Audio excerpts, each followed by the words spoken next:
मेरा नाम नंदिनी है। मैं एक मिडिल क्लास फैमिली से बिलोंग करती हूँ। मैं जब 7 साल की थी तब मुझे मेरे पिताजी इस दुनिया से छोड़कर चले गए थे और अभी 2 साल पहले ही मेरी माँ की भी मौत हो गई थी। मेरी उम्र 20 साल है जबकि मेरी बहन की उम्र 25 साल है। मेरी बड़ी दीदी जिनका नाम सुहानी है, हम दोनों बहनें अपने घर में अकेले ही रहते थे। मेरी दीदी जॉब करती थी और उन्होंने अपने ऑफिस में काम करने वाले एक लड़के को पसंद कर लिया था और वो उसी के साथ शादी करना चाहती थी। अब हम दोनों बहनों के अलावा हमारा तो कोई था नहीं, हमारा कोई भाई भी नहीं था। हम दोनों बहनें एक दूसरे का सहारा थे। मेरी दीदी ने मेरा हमेशा ही बहुत ख्याल रखा था। वो मेरे साथ बिल्कुल एक माँ की तरह रहती थी। मम्मी पापा के मर जाने के बाद दीदी ने ही मेरा ख्याल रखा था। मेरे लिए मेरी माँ और बाप दोनों मेरी दीदी ही थी। हम दोनों बहनों में ज्यादा फर्क नहीं था। मैं अपनी दीदी से ज्यादा हेल्दी थी, इसलिए मैं उनसे बड़ी लगती थी। मैंने बीए कंप्लीट करने के बाद अपनी पढ़ाई को छोड़ दिया था क्योंकि हमें घर के काम की बहुत ज्यादा परेशानी होती थी। हम दोनों बहनें अपने घर में बहुत सफाई रखते थे। हमारा घर बहुत बड़ा था। ये हमारे पापा ने बड़ी मेहनत से बनाया था। मेरे पापा जीते जी कहते थे कि ये घर मेरी दोनों बेटियों का है। जब उनकी शादी हो जाएगी तो ये घर आधा आधा मैं इन दोनों को दे दूंगा। और अब जबकि मेरी मम्मी और पापा दोनों ही इस दुनिया में नहीं है तो ये घर हमारा ही हो गया। वैसे भी घर की रौनक तो माँ बाप से ही होती है। दीदी तो सुबह ऑफिस के लिए निकलती तो रात को 8 बजे ही घर में घुसती थी। पढ़ाई पूरी होने के बाद मैंने घर में ही ठहरने का फैसला कर लिया था। मैं घर में ही रहती थी। सारा दिन अकेले रह रहकर बोर हो जाती थी, इसलिए मैं बच्चों को ट्यूशन पढ़ाने लगी थी। इसी तरह मेरा टाइम भी पास हो जाता था और घर के भी सारे काम हो जाते थे। मेरी दीदी जिस लड़के को पसंद करती थी वो अपने माता पिता का इकलौता बेटा था। उसके माता पिता गांव में रहते थे और वो लोग बहुत ज्यादा गरीब थे। वो यहीं शहर में रहकर अपने माता पिता को हर महीने अपनी सैलरी भेज दिया करता था। जब उसने मेरी दीदी को पसंद कर लिया तो उसने मेरी दीदी के साथ शादी करने का फैसला कर लिया। हमें तो इस रिश्ते से कोई एतराज नहीं था क्योंकि लड़का बहुत अच्छा था। मुझे भी बहुत अच्छा लगा था और वो मेरी दीदी से बहुत ज्यादा प्यार करता था। उसने अपने माता पिता को मेरी दीदी के बारे में सब कुछ बता दिया था और दीदी की फोटो भी सेंड कर दी थी। उसके घर वालों को मेरी दीदी बहुत पसंद आई थी और उन्होंने इस रिश्ते के लिए हाँ कर दी थी और कहा था कि जल्द से जल्द शादी करके हमारी बहू को हमारे पास भेज दो। मेरी दीदी गांव नहीं जाना चाहती थी। वैसे भी सुनील जीजू तो शहर में काम करते थे। मेरी दीदी ने सोचा कि जब सुनील शहर में काम करता है तो वो गांव जाकर क्या करेगी। सुनील जीजू ने अपने माता पिता से जब इस बारे में बात की तो उन्होंने कहा कि बस हमें इसी बात का डर है कि पत्नी मिल जाने के बाद तुम बदल न जाना, हम बूढ़े माता पिता का क्या होगा। मेरी दीदी ने अपने सास ससुर से बात की और उन्हें भरोसा दिलाया कि वो कभी उनसे उनका बेटा नहीं छीनेंगी। जो हक वो अपने माता पिता को पहले से ही देता आया है, शादी के बाद में भी वही हक देगा क्योंकि हम दोनों बहनें भी तो बेसहारा हैं और बिना माता पिता की जिंदगी गुजार रहे हैं। हमसे ज्यादा माता पिता की अहमियत शायद कोई नहीं समझ सकता। सुनील जीजू के माता पिता को मेरी दीदी की ये प्यार भरी और समझदारी भरी बातें बहुत पसंद आई थी। वो लोग छुट्टियों में हमारे घर पर आ गए थे और इसी तरह से सुनील जीजू और सुहानी दीदी की शादी हो गई। शादी ज्यादा धूमधाम से नहीं की गई थी क्योंकि फालतू का खर्च ही होना था। ना तो सुनील जीजू के ज्यादा रिश्तेदार थे और ना ही हमारा इस दुनिया में कोई था, इसलिए हमने बहुत ही सिंपल तरीके से शादी कर ली थी। सुनील जीजू के माता पिता मेरी दीदी से बहुत खुश हुए थे। सुनील जीजू मेरी दीदी को अपने किराए वाले फ्लैट में लेकर चले गए थे और उनके माता पिता वापस अपने गांव लौट गए थे। एक हफ्ता मेरी दीदी वहां पर रही। उनको हमेशा मेरी फिक्र लगी रहती थी और पूरा एक हफ्ता मैंने अपनी दीदी के बगैर इस घर में बड़ी मुश्किल से गुजारा था क्योंकि हमारा घर बहुत बड़ा था। हमारे घर में लगभग 5 कमरे थे और सारे ही कमरों के अंदर वॉशरूम और बाथरूम अटैच थे। 2 मंजिल का घर था। मुझे इतने बड़े घर में दीदी के जाने के बाद बहुत डर लग रहा था। 3-4 दिन तो मेरी फ्रेंड मेरे साथ रहकर चली गई थी, लेकिन भला वो भी मेरे साथ मेरे घर में कब तक रह सकती थी। उसके बाद वो अपने घर चली गई। दीदी मुझसे बहुत प्यार करती थी। उन्हें मेरी बहुत फिक्र लगी हुई थी कि मैं किस तरह से अकेले घर में रह रही होंगी। और फिर मैं जॉब भी तो नहीं करती थी, दीदी ही तो जॉब करती थी। उन्हीं की कमाई से तो मेरा भी गुजर बसर हो रहा था। दीदी की शादी को 1 हफ्ते से ज्यादा ही हुआ था। दीदी अपने सामान के साथ हमारे घर पर आ गई और उन्होंने कहा कि मेरा तुम्हारे बिना दिल नहीं लगता, मुझे हमेशा तुम्हारी फिक्र लगी रहती है, मैं तुम्हारे साथ यहीं पर ही रहूंगी। मैंने दीदी को बोला भी कि कहीं ऐसा ना हो कि सुनील जीजू नाराज हो जाएं। दीदी ने कहा उन्हें भी तुम्हारी फिक्र थी, उन्हें जब मुझसे मिलना होगा वो यहाँ पर आ जाएंगे। पर मुझे ये सब कुछ अच्छा नहीं लगा था। लड़की का असल घर उसकी ससुराल ही होता है। मेरे दिमाग में अचानक ही एक आइडिया आ गया। हमारा घर बहुत बड़ा था और हमारे घर में कमरे भी बहुत सारे खाली पड़े हुए थे। सिर्फ मैं और मेरी दीदी एक ही कमरा तो इस्तेमाल करते थे। इसलिए मैंने अपना आइडिया अपनी दीदी को बताया कि क्यों ना आप और जीजू हमारे ही घर पर रह लो। वैसे भी सुनील जीजू कितने सालों से किराए के फ्लैट में रह रहे हैं। आप दोनों इस घर में रहोगे तो आपका किराया भी बचेगा और आप दोनों को मेरी भी फिक्र नहीं होगी। इस चीज से मुझे भी फायदा होगा। मुझसे भी यहाँ का अकेलापन बर्दाश्त नहीं हो रहा था। मुझे भी आप लोगों का साथ मिलेगा तो बहुत खुशी मिलेगी। दीदी को भी मेरा ये आइडिया बहुत पसंद आया था। फिर उन्होंने अपना आइडिया सुनील जीजू को बताया। सुनील जीजू ने कहा, बात तो बिल्कुल ठीक है, लेकिन मैं फ्री में वहां पर नहीं रह सकता, मुझे अच्छा नहीं लगेगा। दीदी ने कहा, आप एक बार घर आ जाओ, फिर साथ बैठकर बातें करते हैं। ये कहकर दीदी ने फोन काट दिया था। जब रात के टाइम पर सुनील जीजू घर आए तो मैंने उन्हें घर में रहने के लिए तैयार कर लिया था और ये भी कहा था कि आप लोग किराए की जगह मुझे अपना समझकर अपने साथ रख लो, यही मेरे लिए बहुत है। सुनील जीजू मुझे अपनी बहन समझते थे। उन्होंने कहा, मेरा इरादा तो था कि मैं तुम्हें अपने साथ फ्लैट में ही ले चलूं, लेकिन फ्लैट बहुत ज्यादा छोटा है, हम दो लोगों का गुजारा ही वहां पर बड़ी मुश्किल से होगा, इसलिए मैंने तुम्हें वहां ले जाने के लिए नहीं कहा।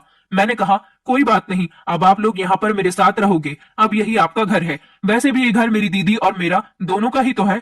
सुनील जीजू बहुत अच्छे थे, वो हमारे घर में रहने के लिए तैयार हो गए। उन्होंने अपना फ्लैट खाली कर दिया और वहां से सामान हमारे घर में शिफ्ट हो गया। अब दीदी और जीजू सुबह को साथ जॉब करने के लिए चले जाते थे और मैं उन दोनों पति पत्नी के लिए रात का खाना तैयार कर लिया करती थी। इसी तरह से दिन गुजरते चले गए। मेरी दीदी की शादी को पूरे 2 साल हो गए थे और अभी तक मेरी दीदी को कोई औलाद नहीं हो सकी थी। दीदी को भी बच्चों का बहुत शौक था। उधर सुनील जीजू को भी बच्चे बहुत अच्छे लगते थे।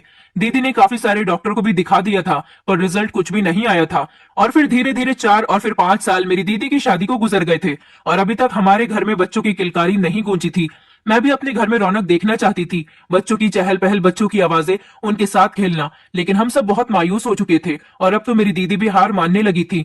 दीदी मेरी शादी की बहुत ज्यादा जिद किया करती थी, लेकिन मैं अभी शादी नहीं करना चाहती थी। मेरी चाहत थी कि पहले मैं अपनी दीदी के बच्चों के साथ खूब खेल लूं, उसके बाद तो मैं शादी करके अपनी ससुराल चली जाऊंगी। लेकिन शायद मेरी ये ख्वाहिश ही रह जानी थी।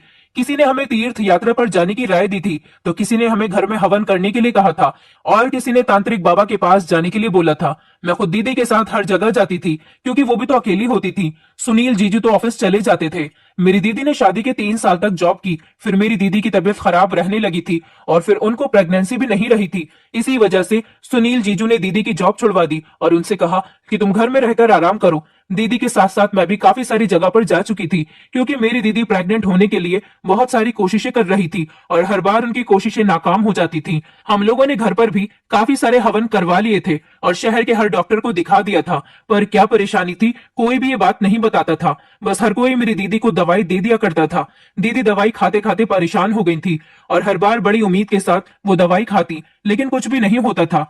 दीदी ने मन्नत मांगी हुई थी कि उनके पास बच्चा आ जाएगा तो वो मंदिर जाकर बहुत सारे गरीबों को खाना बांटेंगी, लेकिन इससे भी कोई नतीजा नहीं निकल रहा था। इसी तरह से काफी साल गुजर जाने के बाद दीदी हिम्मत हारती जा रही थी, पर मैं हर बार उनको हिम्मत देती थी और उनको यकीन दिलाती थी कि भगवान एक दिन आपकी प्रार्थना जरूर सुनेगा। हम लोग हर काम से मायूस हो गए थे और थक हार कर अब घर पर ही बैठ गए थे और भगवान का फैसला आने का इंतजार कर रहे थे। फिर एक दिन हमारे यहाँ सुनील जीजू के दूर के एक रिश्तेदार मेरी दीदी से मिलने के लिए आए। उन लोगों ने हमारे घर पर रात का खाना भी खाया था। वो दोनों पति पत्नी थे और सुनील जीजू की पत्नी को काफी टाइम से देखने की ख्वाहिश कर रहे थे, क्योंकि इन दोनों की शादी बहुत सिंपल तरीके से हुई थी, इसलिए कोई भी मेहमान शादी में नहीं आ पाया था। अभी लोग शहर ही आए हुए थे, तो इसलिए दीदी से मिलने के लिए हमारे घर पर भी आ गए। उन्होंने मेरी दीदी को बताया कि तुम्हारे शहर में एक तांत्रिक बाबा रहते हैं, तुम एक बार अपने आप को उन्हें दिखा दो। दीदी ने बताया था कि हम काफी सारे तांत्रिक बाबा के पास जा चुके हैं, पर हर बार हमारी कोशिश नाकामी साबित हुई है। उन्होंने कहा कि एक बार और ट्राई करके देख लो। दीदी ने उनका कहना मान लिया और कुछ दिनों बाद ही दीदी इस तांत्रिक बाबा के पास भी चली गई। दीदी मुझे भी उस बाबा के पास अपने साथ लेकर चली गई थी। उन्होंने दीदी को जड़ी बूटियां बनाकर दी थी, जो पति पत्नी दोनों को ही खाने की एडवाइस दी थी। दीदी वो जड़ी बूटियां भी पाबंदी से खाती रहीं और सुनील जीजू को भी खिलाती रहीं, लेकिन इसके बावजूद भी कोई फायदा हासिल नहीं हुआ। फिर एक दिन हमारे पड़ोस में ही एक आंटी रहती थी। उनका बेटा मेरे पास ट्यूशन पढ़ता था। कभी कभी वो अपने बेटे को लेने के लिए हमारे घर पर आ जाती थी और 1-2 घंटा बातचीत करने के बाद ही हमारे घर से जाती थी। वो उस दिन भी अपने बेटे को लेने के लिए ही आई थी। उन्होंने जब दीदी का उतरा हुआ चेहरा देखा तो उनसे वजह पूछी कि सुहानी को क्या हुआ। फिर दीदी उनके पास बैठ गई और उन्होंने उन्हें बता दिया कि अब की बार भी उनको कोई फायदा नहीं हुआ और साथ ही ये भी बता दिया कि वो हर तरीका आजमा चुकी है और अब तो वो हिम्मत हार चुकी है। लेकिन फिर आंटी ने दीदी को किसी ज्योतिष के बारे में बताया। उन्होंने कहा कि एक बार उनके पास जाओगी तो तुम्हें जरूर फायदा होगा। वो ज्योतिष भी है और एक वेद भी है। वो तुम्हारी कुंडली देखकर बता देंगे कि तुम्हारी कुंडली में बच्चा है भी या नहीं। अगर होगा तो वो तुम्हारा इलाज करना शुरू कर देंगे और अगर नहीं होगा तो वो तुम्हें मना कर देंगे, तुम्हें भरोसे पर नहीं रखेंगे। और मुझे भरोसा है कि तुम जरूर प्रेग्नेंट हो जाओगी, तुम्हें बहुत फायदा होगा। इन आंटी की बात सुनकर दीदी के दिल में फिर से उम्मीद की एक किरण जाग उठी थी। दीदी ने अगले ही दिन उन वेद जी के पास जाने का फैसला कर लिया। अब की बार दीदी वेद जी के पास अकेली ही गई थी, क्योंकि बच्चों के एग्जाम चल रहे थे और मेरे पास दीदी के साथ जाने का टाइम नहीं था। दीदी जब घर आई तो मैंने देखा कि वेद जी ने दीदी को कुछ सफेद सफेद पाउडर जैसा पानी में मिलाकर खाने के लिए दिया था और कहा था कि इसका आपको रोज सेवन करना है। और साथ ही उन्होंने 2 लौंग भी भाभी को दी थी। उनसे कहा था कि इन दोनों लौंग को तुम्हें 15 दिन तक अपनी साड़ी के पल्लू में बांध कर रखना है और सोते समय इन दोनों लौंग को अपने शरीर पर मल लेना। उसके बाद फिर से दोबारा इसको अपने दुपट्टे के पल्लू में बांध लेना। मुझे तो ये वेद जी कम और तांत्रिक बाबा ज्यादा लग रहे थे।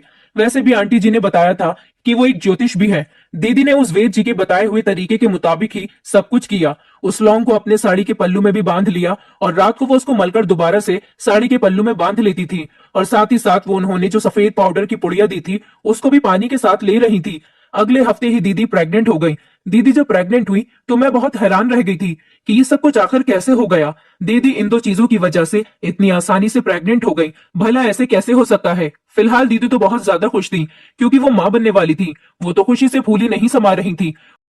उन्होंने ये गुड न्यूज सुनील जीजू को सुनाना चाहा। जब जीजू घर आए तो दीदी ने उनको बड़ी खुशी खुशी ये गुड न्यूज सुना दी और वो भी ये बात सुनकर बहुत हैरान हुए थे कि पिछले 5 सालों में तो ऐसा कुछ भी नहीं हुआ, तो फिर अब एक मामूली वेद के पास जाने से इतनी जल्दी दीदी प्रेग्नेंट कैसे हो गई। सुनील जीजू ने दीदी से डॉक्टर के पास चलने के लिए कहा तो दीदी ने साफ इनकार कर दिया और ये कह दिया कि वो डॉक्टर के पास नहीं जाएंगी। डॉक्टर उल्टी सीधी दवाइयां दे देते हैं और फिर उनको इतने समय बाद ये गुड न्यूज मिली है जिसको वो अब बर्बाद नहीं करना चाहती। लेकिन मेरे दिमाग में अभी तक यही सब कुछ चल रहा था कि भला ये सब कुछ मुमकिन कैसे हो सकता है। सिर्फ 2 लौंग के टुकड़े अपने शरीर पर मलने से और वो सफेद पुड़िया, उसमें ऐसा क्या है जिसका सेवन करने से दीदी प्रेग्नेंट हो गई। जबकि मेरी आंखों देखी बात है, दीदी ने कोई भी डॉक्टर नहीं छोड़ा और ना ही कोई तांत्रिक बाबा छोड़ा। बहुत से तांत्रिक बाबा ने भी दीदी को जड़ी बूटी और ना जाने क्या क्या इस्तेमाल करने के लिए दिया था, पर दीदी उन चीजों से भी प्रेग्नेंट नहीं हुई थी। तो फिर ये सब क्या था। इस सब से तो बहुत जल्दी ही रिजल्ट निकल कर आ गया था। ज्यादा इंतजार भी नहीं करना पड़ा था। मां बनना या नहीं बनना ये सब कुछ तो भगवान के हाथ में है। फिर इस वेद ने मेरी दीदी को ऐसा क्या दिया था। ये सब कुछ कैसे मुमकिन हुआ। मेरी तो कुछ भी समझ में नहीं आ रहा था। मुझे दीदी की हरकतें भी बड़ी अजीब सी लगने लगी थी। और तो और हैरानी की बात यह थी कि 15 दिन गुजरती ही दीदी का पेट भी बढ़ता हुआ नजर आने लगा था।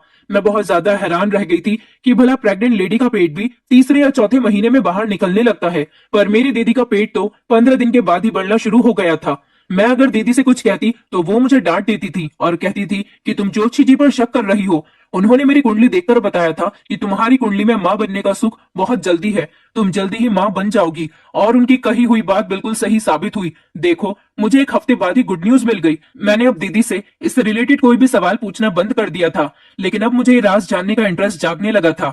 मैं जानना चाहती थी कि भला ये सब कुछ इतनी जल्दी कैसे हो गया। जो इतने सालों में नहीं हुआ वो 1 हफ्ते में कैसे हो गया।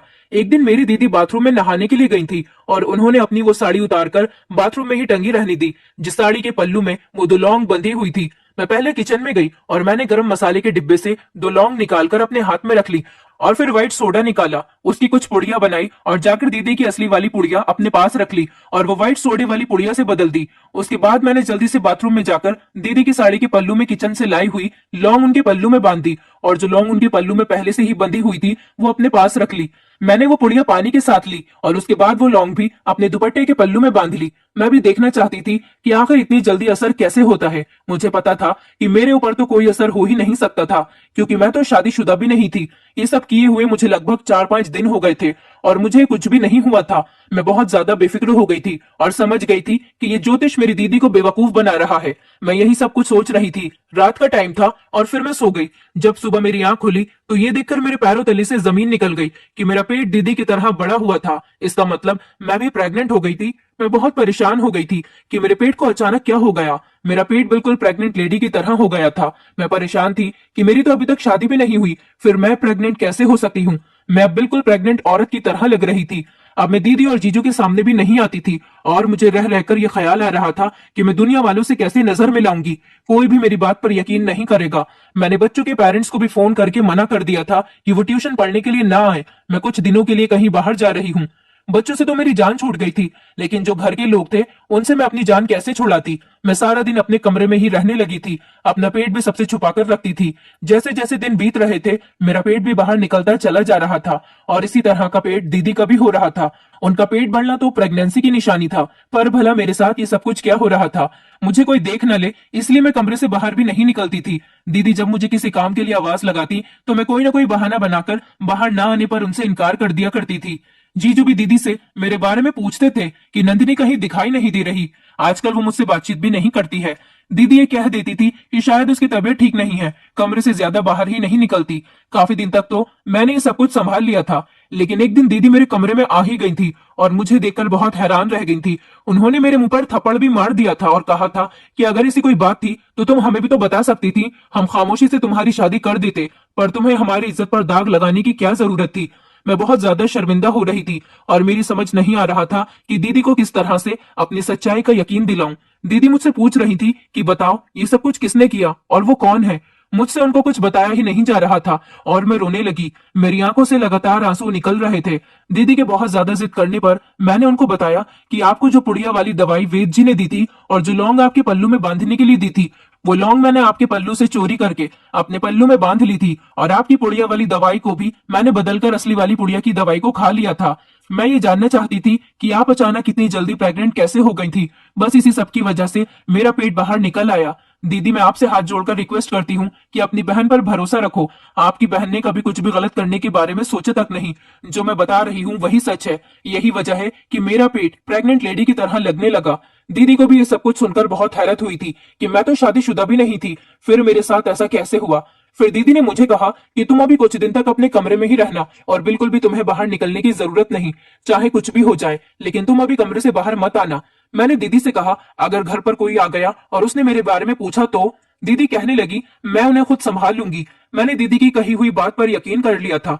मुझे अपने ट्यूशन के बच्चों की छुट्टी करते हुए काफी दिन हो गए थे, इसलिए उनके पेरेंट्स का आना जाना हमारे घर पर लग रहा था और वो मेरे बारे में पूछ रहे थे।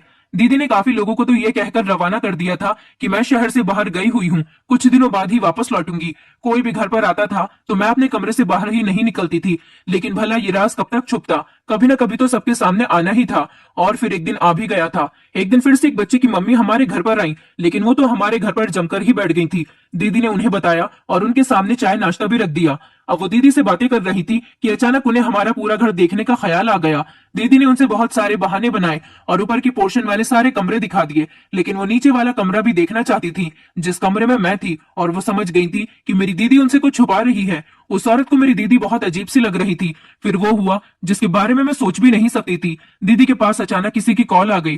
वो फोन पर बात करने में बिजी हो गई और उस बच्चे की मम्मी ने कमरे का दरवाजा खोल ही लिया और वो मेरे कमरे के अंदर आ गई। उनकी नजर जैसे ही मुझ पर पड़ी वो हैरान रह गई थी। मैं भी उन्हें देखकर हक्का बक्का रह गई थी कि अब क्या होगा। अब तो मेरी इज्जत सिर्फ भगवान के हाथ में ही थी। फिर ऐसा हुआ कि अचानक उस औरत के मोबाइल पर किसी की कॉल आने लगी और कॉल आने वाले इंसान ने बताया कि उनकी बेटे की बहुत ज्यादा तबीयत खराब है। वो फौरन उल्टे पैरों हमारे घर से भागी चली गई। तब जाकर हमारी सांस में सांस आई थी। अब दीदी ने कहा कि इसका जल्द से जल्द कोई सॉल्यूशन निकालना होगा, वरना हम किसी को मुंह दिखाने के काबिल नहीं रहेंगे। इस टाइम तो भगवान ने हमारी इज्जत को बचा लिया था, लेकिन आगे क्या होने वाला था ये तो हमें भी नहीं पता था। दीदी ने सुनील जीजू को बताने का फैसला किया तो मैं बहुत डर गई थी। मैं नहीं चाहती थी कि उनको इस बारे में पता चले, क्योंकि मुझे पता था कि वो भी अपनी साली को गलत ही समझेंगे और सोचेंगे कि जरूर उनकी साली का किसी के साथ अफेयर चल रहा है और ये सब कुछ किसी लड़के का ही किया धरा है। दीदी ने मुझे तसल्ली दी और कहा कि मैं तुम्हारे साथ हूँ, मुझे पता है कि तुमने कुछ नहीं किया तो फिर तुम्हें डरने की कोई जरूरत नहीं। लेकिन ये कोई छोटी बात नहीं थी, एक कुंवारी लड़की का प्रेग्नेंट होना। दीदी ने कहा कि सुनील को तो बताना ही पड़ेगा, आखिर उनके अलावा हमारा कोई है भी तो नहीं। उन्हें बिना बताए इस चीज का सॉल्यूशन कैसे निकालेंगे? और फिर दीदी ने इस बारे में सुनील जीजू को बता दिया था। जीजू मुझ पर बहुत ज्यादा गुस्सा हुए थे। मुझे पता था कि उनको भी दवाई वाली बात पर यकीन नहीं आएगा और उनका भी यही कहना था कि तुम्हारी बहन ने बहुत गलत कदम उठाया है। मैं बहुत शर्मिंदा थी कि अनजाने में मैंने इतनी बड़ी गलती कैसे कर दी। दीदी ने जीजू को बहुत समझाने की कोशिश की, जिस पर उन्होंने कहा कि तुम मुझे अपनी बहन की साइड लेकर बेवकूफ बनाने की कोशिश कर रही हो, और उन्होंने दीदी की किसी बात पर यकीन नहीं किया। जीजू हम दोनों बहनों से बहुत ज्यादा नाराज हो गए। अब दीदी ने जीजू से कहा था कि डॉक्टर के पास चलते हैं, जरूर हमें इस प्रॉब्लम का सॉल्यूशन मिल जाएगा। लेकिन जीजू ने इस बात का कोई जवाब नहीं दिया और वो अपने कमरे में चले गए थे और मैं भी अपने कमरे में चली गई थी और बहुत रोई थी कि ये सब कुछ मेरे साथ क्या हो रहा है। मैं जीजू की नजरों में भी गिर गई थी। मैंने जीजू को अपना भाई मान लिया था और उनको मेरी बात पर यकीन करना चाहिए था, बल्कि इस परेशानी के कड़े वक्त में उनको मेरा साथ देना चाहिए था। पर वो तो नाराज ही हो गए थे। मैं उनसे नजरें मिलाने के काबिल नहीं रही थी।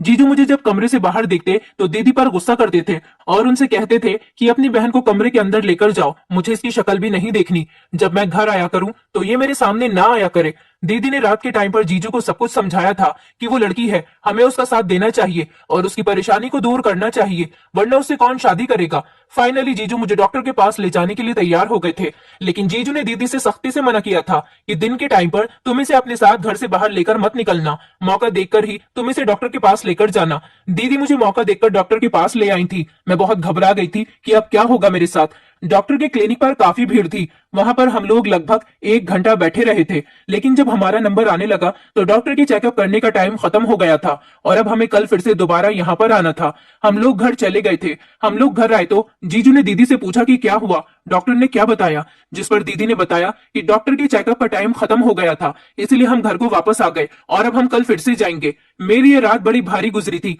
और मुझे दिन निकलने का इंतजार था। मैं सारी रात जागती रही थी। मुझे इंतजार था कि कब सुबह होगी और मेरी मुश्किल खत्म होगी। फिलहाल सुबह हो गई थी और मैं लगभग 10 बजे के टाइम पर दीदी के साथ डॉक्टर के क्लिनिक पर फिर से चली गई थी।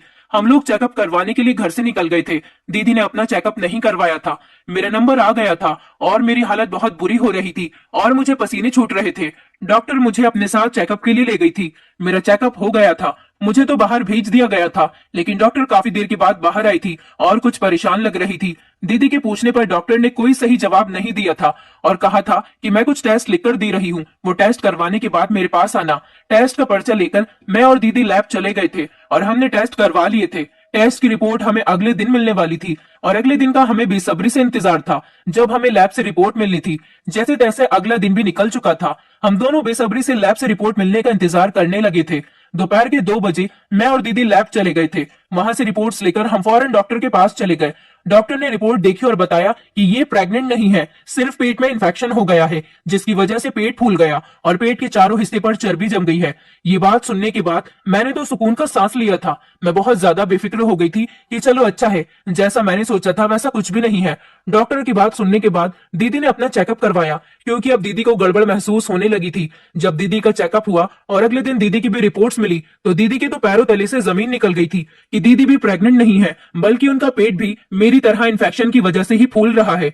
दीदी को अभी यकीन हो चुका था कि वो वेद एक फ्रॉड आदमी है और लोगों को पैसों के नाम पर ठग रहा है, बल्कि अपनी दवाई से वो लोगों के पेट में बीमारियां पैदा कर रहा है। दीदी मेरे सामने बहुत शर्मिंदा हो गई थी। ये बात जब जीजू को पता चली तो वो भी बहुत अफसोस में चले गए थे और उन्होंने मुझ पर जितना भी गुस्सा किया था उसके लिए वो मुझसे माफी मांगने लगे। दीदी ने भी मुझसे कहा था कि मैं भी इतनी समझदार होने के बावजूद भी एक वेद और ज्योतिष जैसे आदमी पर भरोसा कर बैठी। उस आदमी की उस पुड़िया वाली घटिया दवाई की वजह से हम दोनों बहनों के पेट में इन्फेक्शन हो गया था। इस चीज का ट्रीटमेंट तो हमारा शुरू हो गया था। वो आदमी इस तरह से न जाने कितने लोगों को बेवकूफ बना रहा था और उनके पेट में बीमारियां पैदा कर रहा था। मेरी दीदी और जीजू ने मिलकर उस फ्रॉड वेद के खिलाफ पुलिस में केस दर्ज कर दिया। पुलिस ने उसको और उसकी टीम को अरेस्ट कर लिया था, क्योंकि ऐसी न जाने कितनी औरतें थी जो इस आदमी की घटिया दवाई का शिकार हो गई थी। मेरी दीदी ने भी ये सब कुछ इसलिए किया था क्योंकि वो प्रेग्नेंट नहीं हो पा रही थी और औलाद की खातिर तो औरत सब कुछ कर गुजरने के लिए तैयार हो जाती है। मेरी दीदी ने भगवान से मांगने के बजाय ऐसे लोगों पर भरोसा किया था जिसके हाथ में कुछ नहीं होता और जिन्होंने सिर्फ मेरी दीदी से पैसे ही लूटे थे।